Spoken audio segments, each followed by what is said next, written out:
We are live with the Short Term Rental Pros podcast. I'm here today with my guy Kyle, who has one of the coolest, most unique, and most profitable properties probably in the entire United States, if not the entire world. I've had the opportunity to have grow a relationship with Kyle initially from kind of afar. Kyle reached out for loan connections when he was under contract on this property we're going to talk about later, and I looked at it and I was like, oh my goodness, this might be one of the most high potential properties like I've ever seen in my life.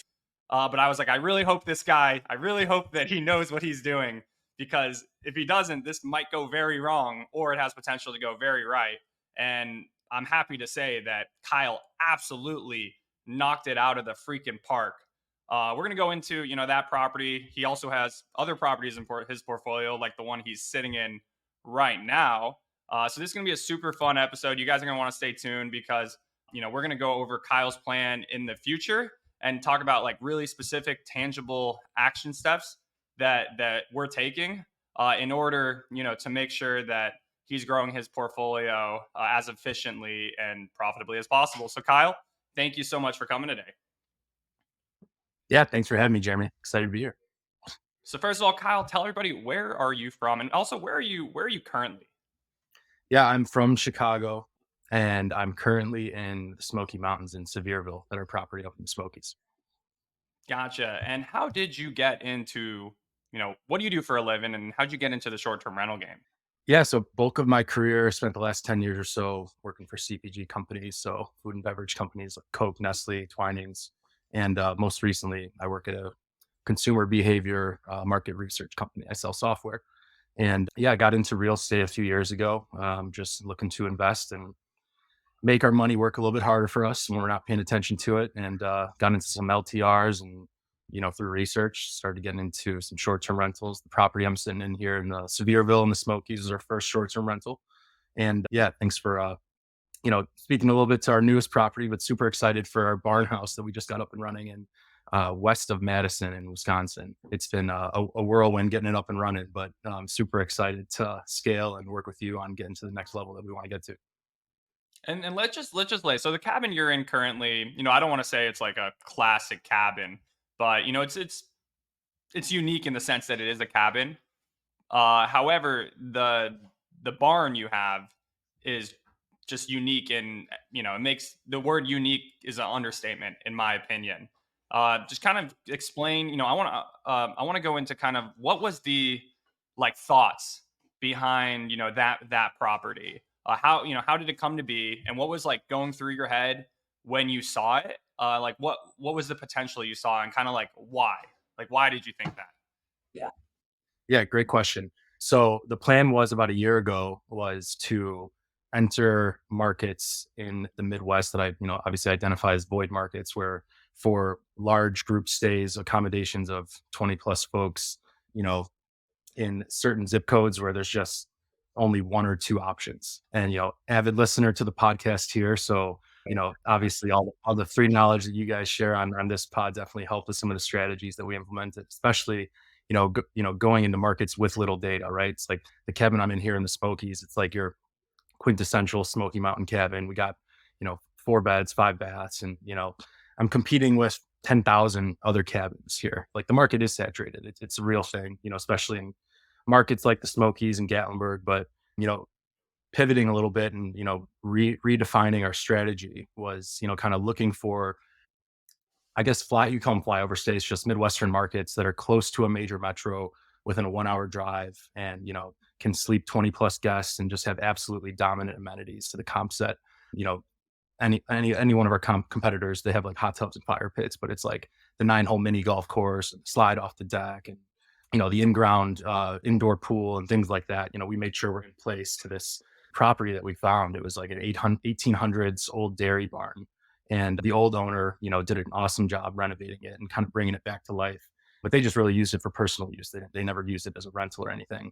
So they tried to sell it. It was a commercial property. It never sold. It kind of listed when interest rates were skyrocketing last year, and we found it earlier this year when they weren't on market. I saw some press that the realtor got on realtor.com and Insider.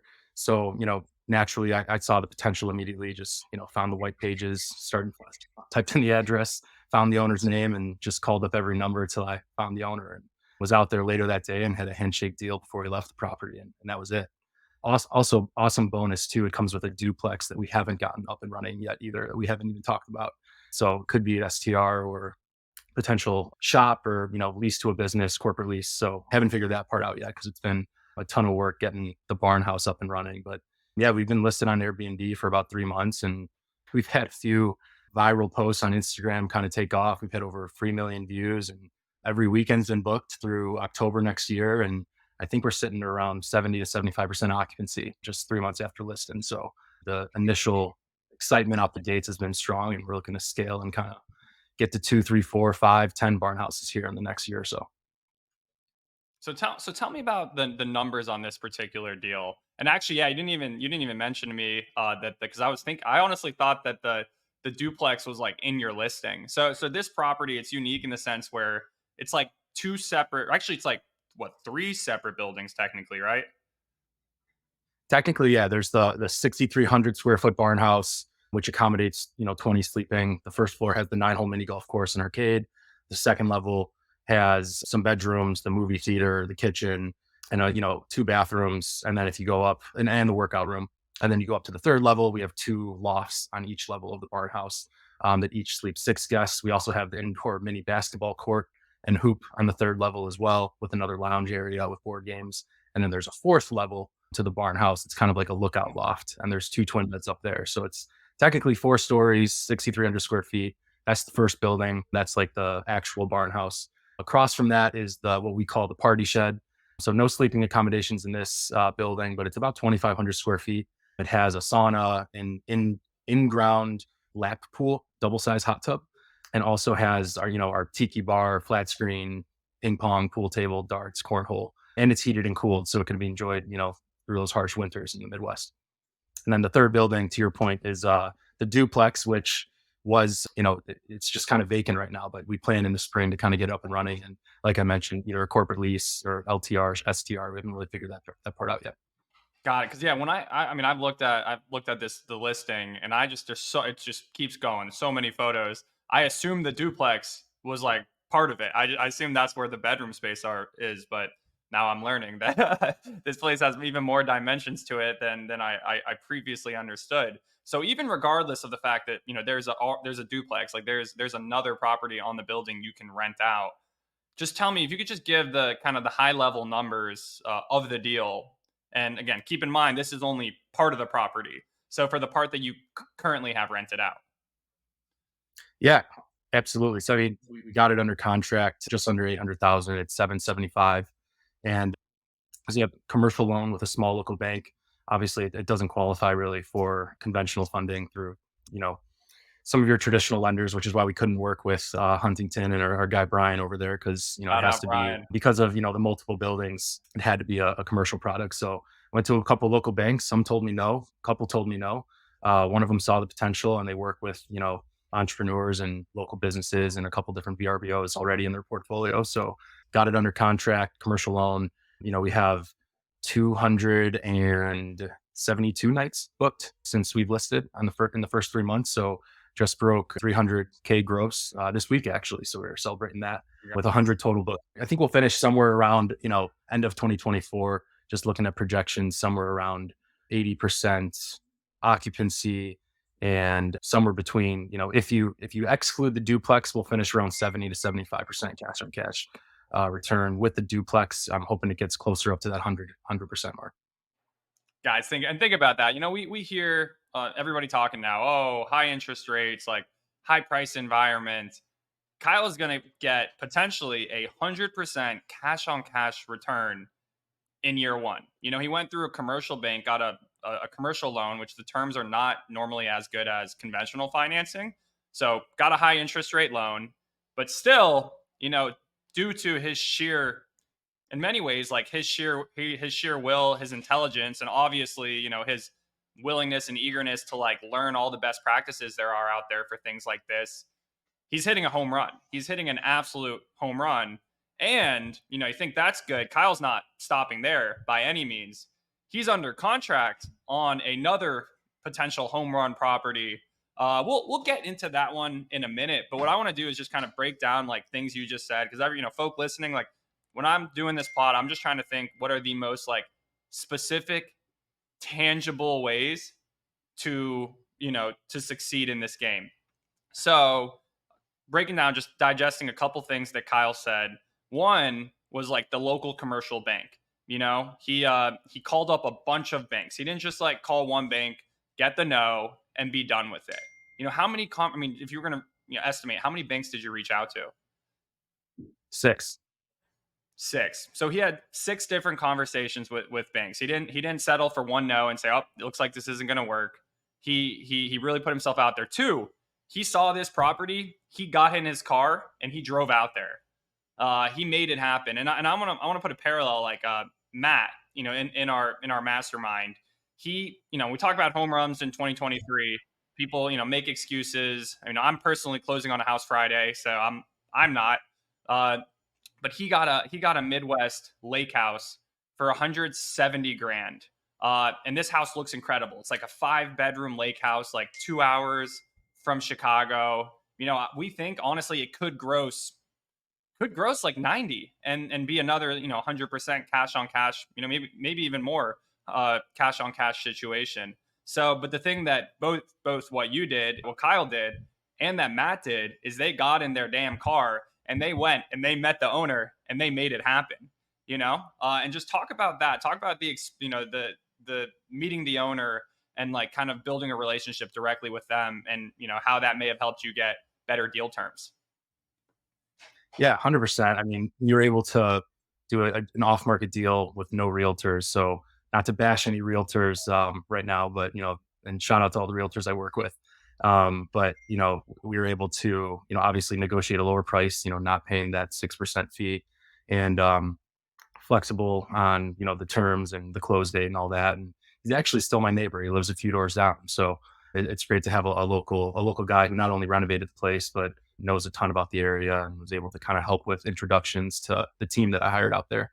And I know you talk about all the time, it was challenging getting the team hired. It took over a month getting cleaning, maintenance, landscaping, all of our contractors that, we work with on a weekly basis. But I think you've talked about prior, building the moat with your team in markets that are kind of like those fringe markets. So we have a moat, but we have a team that's been super reliable and super involved with the process and the success that we've had so far. But and I know, and the other part of that too, Jeremy, is if you were to go on AirDNA today and type in this address, I think the projection is like 43,000 for this specific address. So it's like You're gonna go into so many. I feel BNBCalc like so many people. and search it. Yeah, you read my mind. Shout out BNBCalc. For real, I mean, we've used BNBCalc for every deal analysis that we've ever analyzed. And, I think, taking it is a higher risk when you go into markets where there aren't comps, right? And you have to expand your radius maybe outside of 20 miles. Maybe you're going to like 50, 70 miles at some extent in some of these more rural markets in the Midwest. But, seeing the potential and kind of reading between the lines and not just looking at some calculator and the number it spits out and making an investment decision based on that, right? The higher risk, investments sometimes have higher rewards if they're underwritten properly and you're using BNB Calc to its fullest. Yeah, absolutely. And I will say I probably invest in the unknown more than like most people, talking about short-term rentals online. And I guess I've gotten comfortable. I've just seen the results, and obviously you're seeing the results. So I'm sure you were a little like, your stomach maybe were you a little nervous, getting this crazy property that just from all sakes and purposes, people would. I'm sure you probably had people in your family or someone would have had to have called you crazy. I mean, I remember seeing this and I was even like, wow, this is crazy. Obviously, I've seen it happen before, but I was still like, this property is crazy. But were you a nervous kind of investing like the cabin you're currently in? Sure, it's a 4-bed, 5-bath in Gatlinburg. Like you get, there's 1,000 of them to compare yourself to. You can get a pretty accurate idea of like exactly how much you should make, maybe with 5% margin of error. But with this property, like were you nervous? Yes. Like short answer, yes. But I think you have to see through like reservations and, the potential outweighs the concern, I think, and at the end of the day, for the right decisions, and yeah, I had a couple family members tell me I'm absolutely nuts and crazy for going into this market. But I think, the unique format of it and the sleeping accommodations and the multiple buildings and being, within a 45-minute drive to an awesome major metro like Madison, Wisconsin, and, so many great local attractions. You're not going to find a lot of comps to justify it, but it's like, not to be cliche, but it's really like looking for that diamond in the rough or needle in the haystack, right? It takes a lot of time and a lot of research, but you know, through practice and through trial and error, like when you find that diamond, like you know it's a diamond. You know what I mean? Exactly. And so Kyle, he got up this diamond, he got it listed. He also did a great job leveraging social media. He had a Business Insider article. Tell us, how did this article come to be? And then like what happened when he went viral on social media and that article came out? What happened? Yeah. So the part of the way that we got in touch with Insider was, I think I previously mentioned, but in 2022, when the owner tried to sell, they couldn't hit traditional MLS outlets like Zillow or Redfin. So the realtor that he hired at that time had to get a little creative and reach out to press publications like realtor.com and Insider and land.com and different, outlets to kind of spread the word for the property that was for sale, because they could only market on commercial websites in local areas. So they were limited in terms of reach. So that's actually how I found the property. I looked at the old Insider article, and the luxury real estate journalist Amanda Go had written it. And, I thought, we brought it to this, new exciting level of fun once we finished everything. And why not reach back out to Amanda in Singapore and, try to get another feature, like a before and after. So that's kind of how we came back in touch with the journalist over at Insider, and was, happy that they linked the listing to the Airbnb. So we've had a lot of consistent foot traffic to the website from that list, from the Insider feature. And then, yeah, I mean, it's crazy. The post that got the 3 million views, which we were not expecting, which is part of the reason our calendar filled up so fast, was, I mean, it's really just a slideshow of like the first 10 pictures highlighting all the amenities. Like that's really all the post was. It was nothing special, some stock image song, and just our first 10 pictures from the listing, just a slideshow. But I mean, it was shared over like 50,000 times, viewed over a couple million. So I think, utilizing platforms, the right way can definitely benefit, your properties. But like you and I have talked about, the next step is really getting to that direct booking websites. You're not funneling people to Airbnb and then also paying them that 3% fee. You're bringing them in house to your own website. Yeah, so Kyle was very excited, and rightfully so. Rightfully so. These posts went viral, the article went viral, and his Airbnb calendar completely filled up. And he's talking. He has 300 grand on the books. However, he has 300 grand on the books of potential future income. When I say potential, obviously it's income. Like, as long as, the property's still there, knock on wood, and the guests come and everything's good, that's going to get a payout. But that payout is going to come when the guest stays there or after the guest.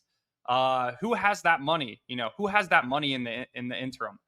Kyle's Business Insider article linked directly to the Airbnb listing. That article essentially put probably 200 grand into Airbnb's bank account, where they're probably making, I'm sure they have a 5% high yield savings account somewhere. But that's money that goes directly to them. Kyle is under contract on a new property. And I want to get into that in a second. Tell us about the new property, where it is, kind of the hypothesis and whatnot. But he essentially has built the traffic to his listing. Like, sure, people go on Airbnb and have found it, but a large chunk of that future income comes from like his inputs, like the effort he put in. So when that happens, that money should go to Kyle's pocket, right away. He's under contract on another deal. This deal is going to be capital intensive. We've talked about fundraising mechanisms. However, if he had that extra 300 grand in his pocket, he probably wouldn't need to raise as much money. He could have just recycled the future earnings from this first property into the second deal. So let's start talking about the second deal, and then we're going to get into like the specific things that we're going to do. So when this property gets listed, it has that flywheel effect. Yeah, 100%. And, before we move on to, I mean, there were mistakes made along the way. I know you and I talked a little bit about the pricing, right? We've had to Yeah. increase pricing quite a few times, and we, and, hindsight's 2020, but we didn't list at the correct price. Like we had some weekends being booked at 600, 700 a night, but we just had last night, July 3rd and 4th were booked at like 2,800 a night. So we probably Which missed out maybe that was on. too low. That could have been 5 grand a night potentially. That's Right. Right. I mean, making sure your pricing is fine tuned, especially when you're charging over, if you're getting into like the thousands per night, you know, one small mistake on price labs and not monitoring it and, making sure that you're priced accurately, could be a 30, $40,000 mistake in the matter of a few weeks. So we'll get it back next year. But I think, definitely looking back, the pricing piece was something that we needed to, you see all these bookings coming in, you get excited and then you're like, wait a minute, I shouldn't be getting 10 bookings a day. I'm not priced right. So going back in and making sure that's accurate and, you talk about this all the time, but price labs, it's not just like you set it and forget it. It's an art and a science. You got to constantly monitor it and, test things and go up, go down, set your base, and then, set your baseline for what you want to go below, above. And, I think that piece was a huge learning component for us in this deal. And, to your point, moving on to the property in Michigan that we have under contract, we're going to be priced right when this one launches. Yeah, so tell us about this property and I'm excited for it, but why are you excited? Yeah, it's a monstrosity of a property. It's again, the Barndominium. We've started a chain that we're looking to build called Big Sky Barn House. Our first location was in Wisconsin. Big Sky Barn House is now coming to Michigan, Southwest Michigan, only about a 2.5 hour drive from Chicago. So, you're pulling from a lot of different major metros. You're close to South Bend, close to Grand Rapids. You're close to Indianapolis, Chicago, and it's a really a great vacation market, but it's a little bit more inland than some of those traditional markets like Benton Harbor and Holland and Grand Haven. So, it's 20 acres. It's got some wooded area. We're going to put a great walking trail in. I know you and I were just talking about that the other day, but it's got the in-ground pool and the hot tub outside. On the inside, the part that I love most about it is it's not even the finished part, because like the finished part of the barn dominium, it's about 5,000 square feet. 3,000 of that is finished already, and the what we're getting it fully furnished, and the finishes are just like top of the top end, completely luxurious butler's pantry, quartz countertops, high end furniture, fireplace, you name it.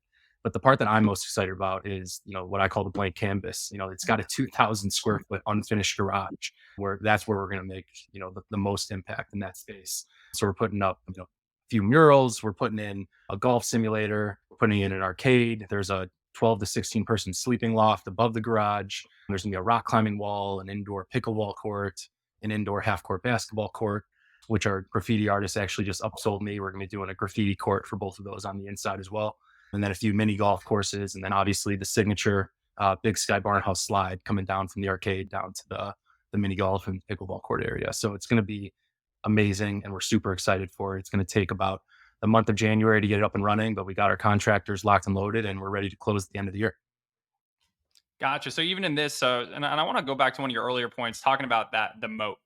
Being in a rural area where there's just not a lot of service providers, and you're doing crazy stuff like that. You're adding graffiti artists, and I know we touched on it. One of my favorite things to do is like to look at a floor plan and kind of like reconfigure it in order to like maximize or optimize it. So you're essentially going to do reconfigure the floor plan too. So you're doing like some pretty extensive projects. How do you go about like finding these contractors in these very rural areas? Asking the owner, Google Maps, Thumbtack. I think Thumbtack is a great resource. It doesn't work in some rural markets, but if, crowdsourcing bids for projects instead of like going one by one on Google and typing in keywords and contacting people and getting singular quotes. Like, I think the idea of an app like Thumbtack, I prefer it over Angie.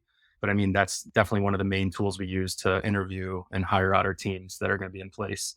But obviously word of mouth referrals too. So the listing agent, the owner, just local folks in the area, neighbors, getting those referrals are definitely a big part of it too.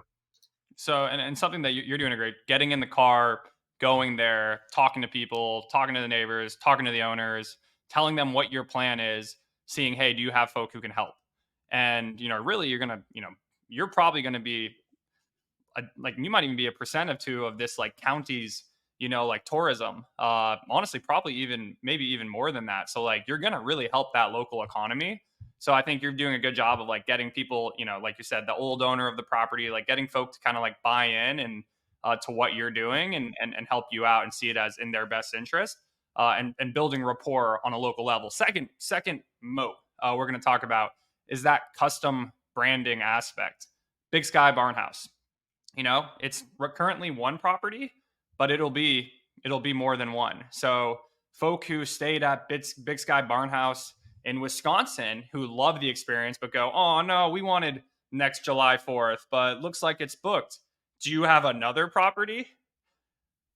Sending them to the new one, and they trust Kyle. They trust, they trust, you and your wife as well. They know you guys are going to provide a great experience. So yeah, tell us kind of what is the plan to like leverage the unique branding and marketing and use that to your advantage. Yeah, absolutely. And it's like as much as, we want to scale, I would say at this point, like we need to scale. Like we have 3 to 5, sometimes as much as 7 or 8 people reaching out almost daily, asking why the calendar is not open yet. And it's the calendar is open. Just most of the dates have already been booked. So we're building out a pretty extensive email list right now, for when we launch, not only in Michigan, we're also looking at Kentucky and Indianapolis and other markets as well, where we're, converting what used to be barn houses or barndominiums into these, extravagant 20 plus sleeping accommodations with just dominant amenities. So yeah, I mean, the goal is to grow the Big Sky Barnhouse franchise, enter new markets, and utilize that same platform that we've already built. I think we have over 11,000 followers now on Instagram, close to 10 on TikTok, and continue to use these unique marketing avenues to generate excitement. And just really the end goal is providing vacation destinations and experiences that are just going to be lifelong memories for people to come and stay at our properties. Yeah, and you could even get into, we haven't talked about this, but just an idea. But like, let's say, Kyle right now, he's hands on. He's putting all the deals together. He's, it's pretty intensive and very impressive. But let's say, someone does it in, I don't, I'll just give a random state, South Dakota or whatever. Someone does it there and says, hey, like, we know you already, like, you've proven that you have this direct marketing channel, and like you can get us more money than we can get ourselves through your distribution channel and your brand. Like, your brand has so much value and so much trust that, like, really you could, if you prove this out, and you are like the go-to place, as well as just the trusted brand in this very very unique line of accommodations, like there's ways where you don't even need to put money into deals. Like, you have that physical, or that digital infrastructure that just has so much value that you can capitalize on. Not really posing a question to you, just really kind of like an idea or thought I could have, that, I think in the long run, could be an avenue as well. So I don't know, maybe what are your what are your thoughts on that? Yeah, the snowball effect is real. I know it's a strategy you utilize too, but I think, one of the reasons that I love working with small local banks in the markets that we go in is one, obviously they love to work with folks that are coming in, boosting the local economy. But two, we're not taking over existing properties that have income on them. We're taking, a barn house or a barn dominium that doesn't have any income. And through the commercial loan product, it's very different than a residential or conventional loan product. So you're able to force the appreciation when you're generating income. So if you're getting 300,000 plus in, gross revenue, you go back to that same bank in 1 or 2 years when you got a couple tax returns under your belt, that appraiser is going to take into consideration that gross revenue that you've generated and force that appreciation up. So now you take out your equity and you go do it again. So, building that snowball and the velocity of the snowball, I think, is critical for growth and scale for the next level that we want to get to, the five barn house, 10 barn house plus. Yeah, and not saying you should or shouldn't, but like one day, let's, like, why wouldn't, oh Kyle, like these houses are, sorry, not even houses, these compounds are making so much.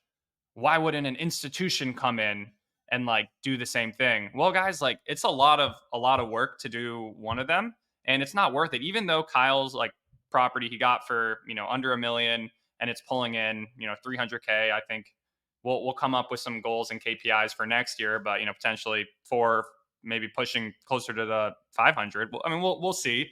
But they're not going to buy just one. It just won't do it. But if Kyle has 10 of them, and already has the operation set in stone, Each one, let's say they're doing, let's just say like 175 or 200 in net operating income. Institutions buy businesses at cap rates. So right now they're, an institution's, they're not just going to buy one, property at like a 6% cap rate. It's not worth it for them. But if you have 10 of them, they'll buy 10 properties. And I've seen a couple other, folk in the space successfully do this. But, they'll buy, there's a decent market to buy 10 of them at like a 5 or 6% cap rate. So, I mean, we don't have to work out the math, but essentially, if these businesses are, you're buying them for 700, 800, but then just based off like, net operating income, I mean, yeah, just how much NOI is your current property gonna, the initial Big Sky, the OG Big Sky Barn House, expecting to do this year? The OG, love it. You know, we break even. We leveraged some equity that we had in other properties that we have. So we have obviously the mortgage on it with the small local bank, and then the payment of the equity that we But leveraged even from just another not properties. operating income, which like disregards the mortgage, just the revenue minus, minus the operating expenses. Probably a Yeah, couple hundred grand. yeah, it's in the 200 range. And then so then like, the cap rate is your net operating income, divided by the purchase price.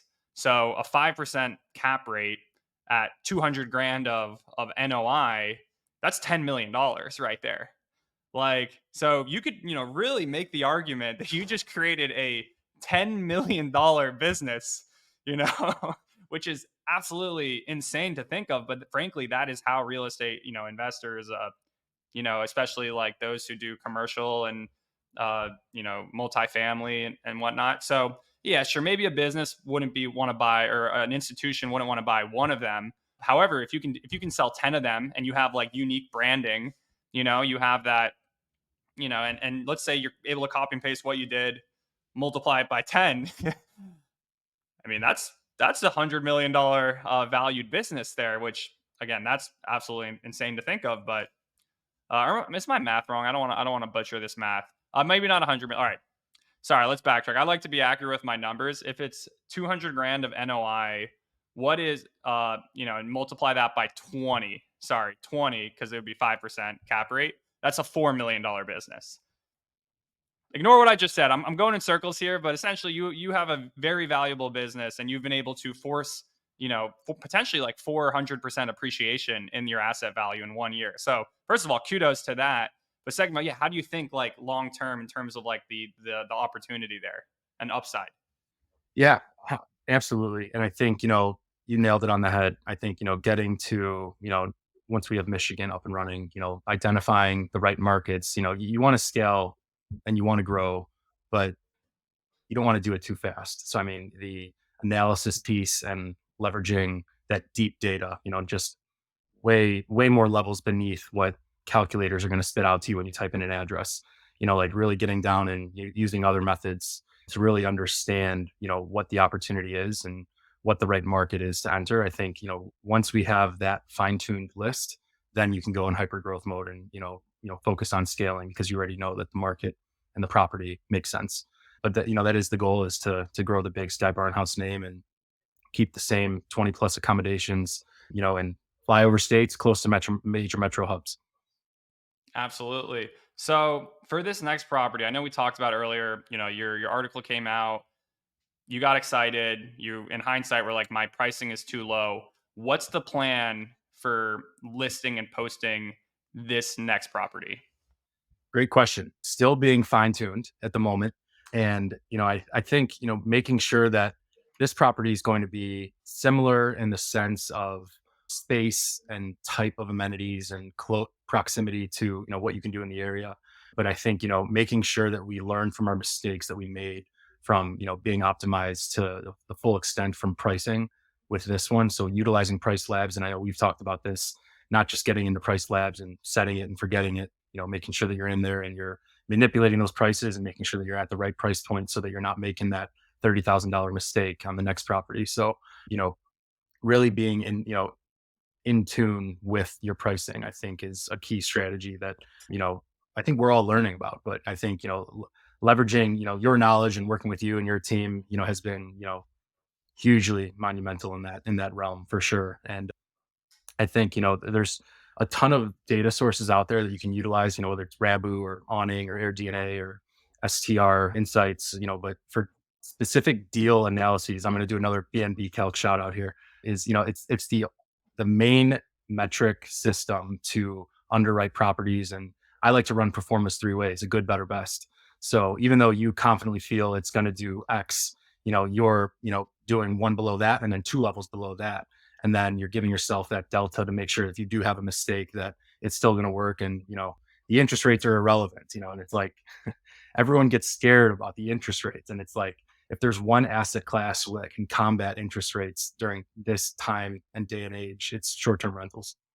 Exactly, I like to give like again, I'm a numbers guy, and I know you're very you're very analytical as well. But it's like, all right, we'll talk about, let's say, 3% interest rates versus 7% interest rate.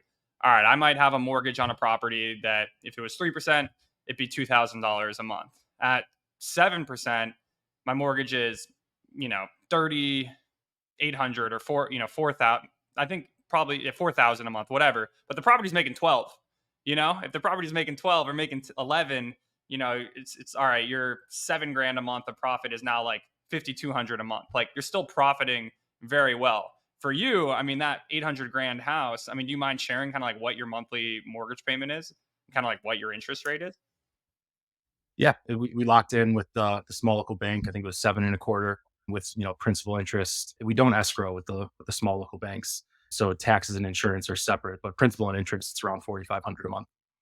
4,500. And guys, he just got a booking at $2,800 a night. So his mortgage being 40 or 3,200 versus 4,500, like in the grand scheme of things, like it's not that big. But keep in mind, Kyle has a super property.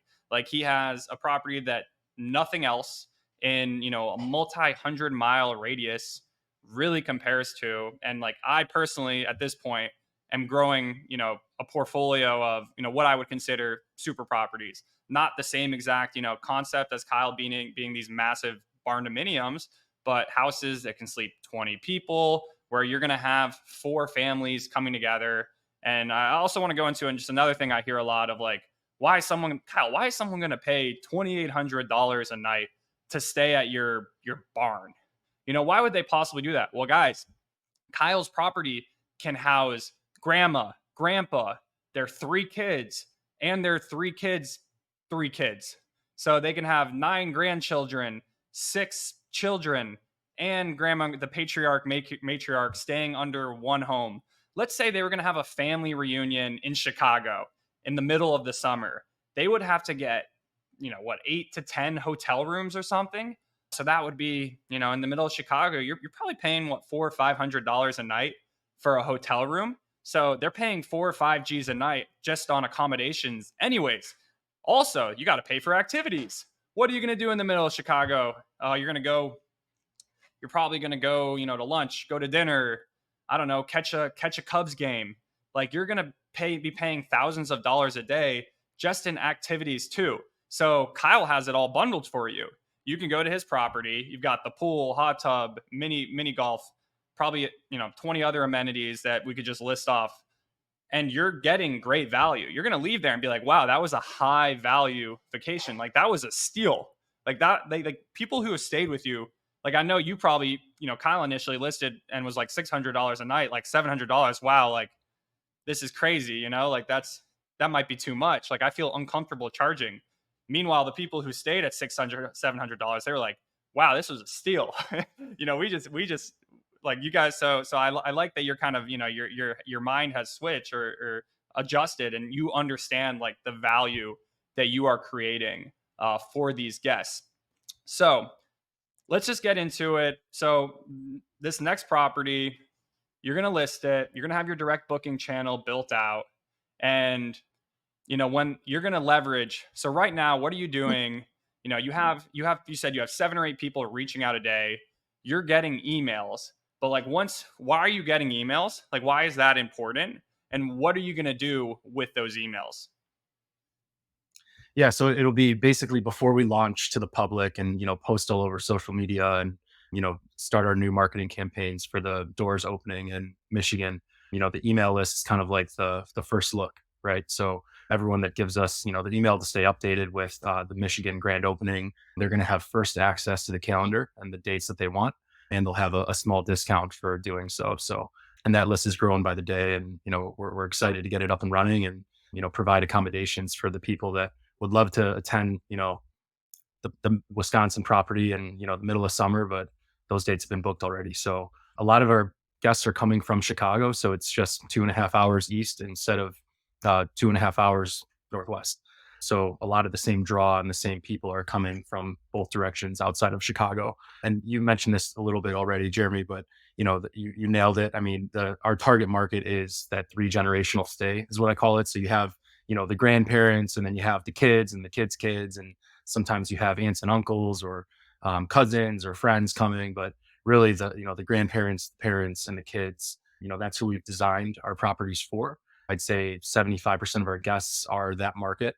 Inevitably, our second market is, bachelorette parties and wedding guests, whether you like it or not, just making sure that you have your rules in place, and making sure that they're respectful of rules, and it's, the right fit for everyone is key. But, and then the third market, I would say, in that last 5 to 10% bucket, would be just people going out for a vineyard or brewery tour, or just, hunting, ski, golf trips, girls getaway, things like that. Oh, skiing. I didn't know that was an option. All right, I'm in. I'll pay whatever. Um, awesome. Cool. Well, so obviously, you've built this, I think it's cool that you kind of went from, probably I mean, frankly, you probably online last few years doing research, and you heard, oh, the Smokies are like crushing it. Oh, the Smokies is a great place. You need to buy a cabin, like a 4 bedroom plus cabin. That's what you did, and you were like, all right, the results here were, I don't know, okay, fine. Like, let's say you hit like a base hit, and you're like, all right, I understand this is real. Short term rentals is real. I'm going for a home run next. Like, this next one is not going to be a single or double. So I guess what was like going through your mind when you were like, all right, I got to do something big and crazy. And I guess what advice would you have for anyone listening who's kind of like, thinking the same thing? Oh, I've heard you need to do X, Y, or Z. What would you tell them? Yeah, that's a great question. And, the Smokies are a great market. I mean, Sevierville, Gatlinburg, Pigeon Forge, even on the other side, in your neck of the woods, North Carolina, there's some great markets there too. It's safe. There's 10, 12, 14 million people that visit every single year and come to the park. And the regulations are super favorable for investors. It's not really risky to enter a market like the Smokies. So what drew us to kind of redefine our strategy was, competing in markets where there's just less saturation. So instead of, competing with 1,000 other cabins within a 1 mile radius, I'm competing with two, maybe three 20 plus properties in a 100 mile radius, you know, and you mentioned, those large groups, there's not as many as the 6 to 12 or maybe 14 size groups, but the groups that are 20 plus, they don't want to stay in hotels and take up 80% of the hotel rooms. It's not really accommodating for a fun stay and an entertaining vacation for the whole group. So I think, going back to your original question, what I really look for is the blank canvas in properties. So space to add the amenities. This cabin is great here in the Smokies, but it's like we don't really have space to add amenities. A lot of the cabins are on top of each other. You don't have that 3 car empty garage. You don't have the extra couple acres of land to do something on the outside. Having that space to turn into the entertainment spaces for your guests is definitely key. And there's other ways to get around the rates. I mean, everyone always fixates on like what's the rates? What are the rates? What are the rates? And it's, do you really want rates to drop to below 3% again and then go compete with 50 other people on the same home? Or would you rather take a hit on a little bit higher rate, but maybe be able to get the seller down 50 grand or 75 grand and have no competing offers and have that leverage as a buyer? So I think, looking through that lens and just making sure that all decisions you make are, rooted in deep data and research, you know, you got to put the work in. But if you do, and you follow the path that is laid out there, I think you can still make great investing decisions that aren't just safe, like bets in the Smokies. And it's riskier to go into markets where you don't have the comps to prove, but that's where the greatest return on investments and the greatest opportunities are in those markets where you're not finding a ton of those comps. So I think, we've talked about this before, but, be the comp, I think is a great strategy. It's risky, but if leveraged right, there's a lot of, returns to be had in that realm. Yeah, and something that Kyle also said during our conversation, because we talked about, why short-term rentals is a fun game. Like, why do we both get excited? And something that he said, he reminded me of something that I said, but I was like, yeah, that's actually, I love that. I'm gonna keep saying that. Like, but he said it. And it's your inputs define your outputs. So, Kyle likes that blank canvas when he can put his, he can put his spin on things. He knows like what he's capable of doing, and he knows that the more time he spends like curating, the more research he does looking at different properties, seeing what they're doing, and then the more the better he executes on it, building those relationships with the local vendors, building a relationship with a graffiti artist and making a better property then defines the output. That is what puts the money in his pocket. So, yeah, I guess to me it's a fun game. I know to you, and that's why I love these conversations. But what are you excited about in short term rentals moving forward?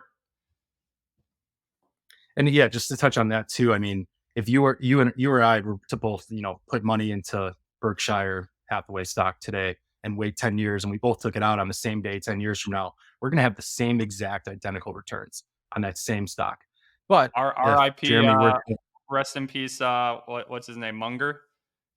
Charlie Yeah, Munger. our legend. I think if, Jeremy were to go buy a house in North Carolina and I were to go buy a house in North Carolina 1 mile away, identical bedroom square footage, same layout, same market, we're both going to have very different returns in 10 years and it's going to be different. So, I mean, really hitting on what your outputs really are, your inputs. And, I think that's what's most exciting about it is you have the ability to change the future of what the property produces and how successful the investment is, which in other asset classes, you just don't have that flexibility. And that's in addition to obviously all the other amazing things like the tax benefits, someone else paying your mortgage down, the appreciation, and being able to leverage that tax free and use the snowball effect. You just can't do that in other asset classes, which that's what excites me the most in this space is being able to utilize some of those tactics and the world's your canvas and you're able to kind of paint it how you will.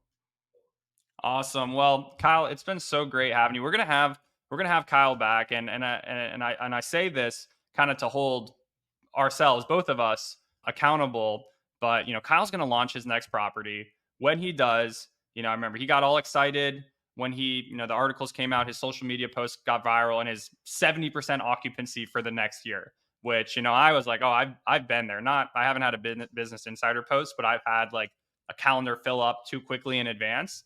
And I referenced, I gave the example of, the boat rental business I had and why doing a boat rental business was eye opening for me because, when I rent boats out, that money goes directly to me. It doesn't go to Airbnb. It doesn't go to any, boat rental platform. It goes to my bank account. And I use that, what I call it. And actually, this is Warren Buffett terminology. So we're going to talk about Berkshire Hathaway here, getting paid on the float.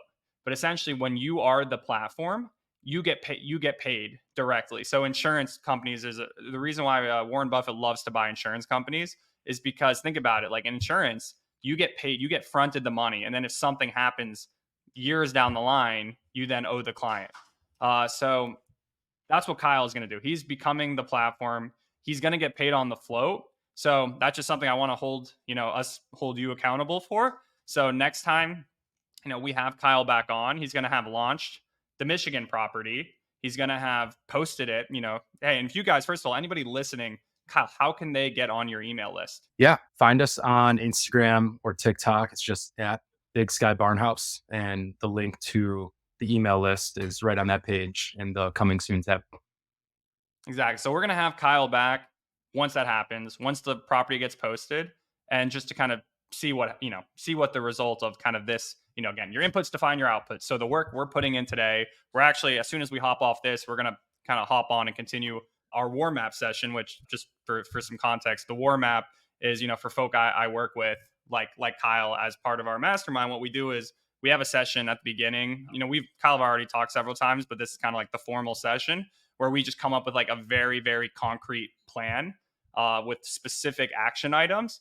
And then, over time we get it done and we keep, evaluating and moving the ball forward. So we're going to hop onto that. But I just want to, you guys listening today, holding us accountable. Next time Kyle's on, he's going to have the results of this experiment to share with you. But yeah, Kyle, I know so big at Big Sky Barnhouse, but yeah, for those who want to like keep up with your personal story, what's best for them if they, they want to get in touch with you or, hear more about you.